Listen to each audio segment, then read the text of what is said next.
ആയങ്കി ആയാലും ശരി, കോയങ്കി ആയാലും ശരി, കൊട്ടേഷനുമായി പാർട്ടിക്ക് ഒരു ബന്ധവുമില്ല. ഇവിടെ ജനങ്ങളെല്ലാം തന്നെ ഈ കൊട്ടേഷനെ എതിർത്ത് വന്നപ്പോഴാണ് ഈ ആയങ്കിമാർ പുതിയ സ്ഥലങ്ങൾ കണ്ടെത്തി പോകുന്നത്.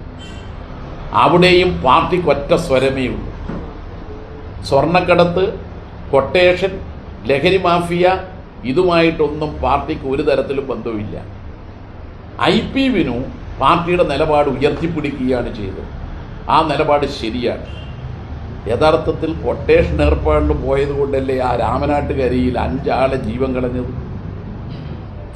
കരിപ്പൂർ എയർപോർട്ടിൽ നിന്ന് സ്വർണം തട്ടിക്കൊണ്ടുവരുന്നതിനിടയിലുള്ള ഓട്ടത്തിലാണല്ലോ ആ വണ്ടി ഒരു അപകടത്തിൽപ്പെട്ട് 5 പേരുടെ ജീവൻ അപഹരിച്ചത്.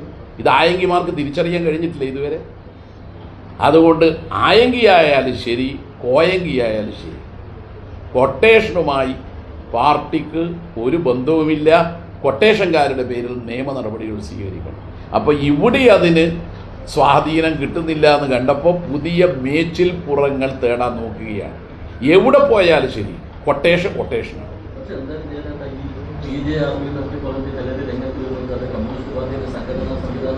അതൊന്നും ഇപ്പോൾ ഇല്ല. അതെല്ലാം ചില കാലത്ത് വന്നു വിചാരിച്ച് എല്ലാ കാലത്തും അഗരിയാണ്. അഗരിയൊന്നും ഇല്ല ഇപ്പോൾ. അതുകൊണ്ടാണല്ലോ വിനു ശക്തമായി സോഷ്യൽ മീഡിയയിലൂടെ അതിനെ എതിർത്തത്. അർജുൻ ആയെങ്കിൽ ഒരു പോസ്റ്റ് ഇട്ട് വിനുവിനെ ഭീഷണിപ്പെടുത്തുക എന്ന് പറഞ്ഞാൽ ആ ഭീഷണിക്ക് വഴങ്ങുമോ?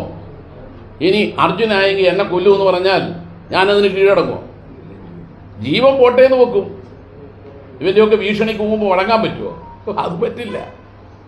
കാരണം എന്നാൽ അർജുൻ ആയെങ്കിൽ നേരത്തെ തന്നെ പരസ്യമായി CPIM 25 കൊട്ടേഷൻ മാഫിയ സംഘ, ഗുണ്ടാ സംഘ കേടിമാരുടെ പേര് പ്രസിദ്ധീകരിച്ച് പറഞ്ഞതാണ് CPIM.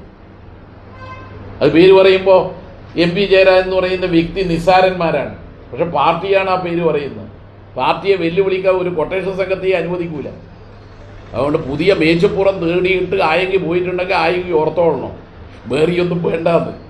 ആ കൊട്ടേഷൻ സംഘ തലവൻ്റെ ആദ്യ ഭാര്യ പണിക്ക് പോകാൻ കാരണം എന്താ? അത് പറയട്ടെ അയാൾ ആദ്യം.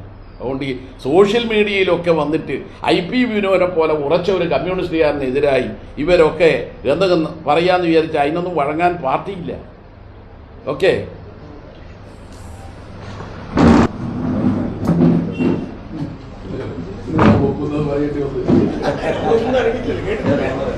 കേട്ടാ